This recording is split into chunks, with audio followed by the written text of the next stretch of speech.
जेव्हापासून इंडियाने पाकिस्तानला हरवलं आहे, तेव्हापासून खूप लोक नाखुश आहेत असं वाटतंय. आता काँग्रेसच्या स्पोक्सपर्सन समा मोहम्मदनी रोहित शर्माला बॉडी शेम करत एक ट्विट लिहिलं, ज्यात त्यांनी एक अनइम्प्रेसिव्ह कॅप्टन असं म्हटलं. त्यावर शहजाद पुनावाल्यांनी काय म्हटलं ते बघूया. शर्मा जी की कैप्टेंसी पर और ट्रैक रिकॉर्ड पर वो सवाल उठा रहे हैं जो राहुल गांधी की कैप्टेंसी में 90 चुनाव आ रहे हैं, जिनकी कैप्टेंसी में उनको दिल्ली में 6 बार डक मिला है। अपने डक को संभालो। त्या ट्विटवर समाजीचं काही जस्टिफिकेशन पण आलं होतं. It was just a generic tweet about a fitness of a sports person.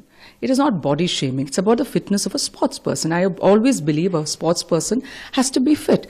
तर समाजी जेव्हा तुम्हाला असं काही म्हणायचंच नव्हतं, तर मग तुम्ही ट्विट का डिलीट केलं?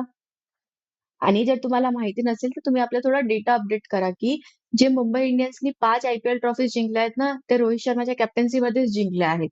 आणि या व्यतिरिक्त जो last year India T20 world cup जिंकला, तोही सुद्धा रोहित शर्माच्या कॅप्टन्सीमध्येच जिंकला होता.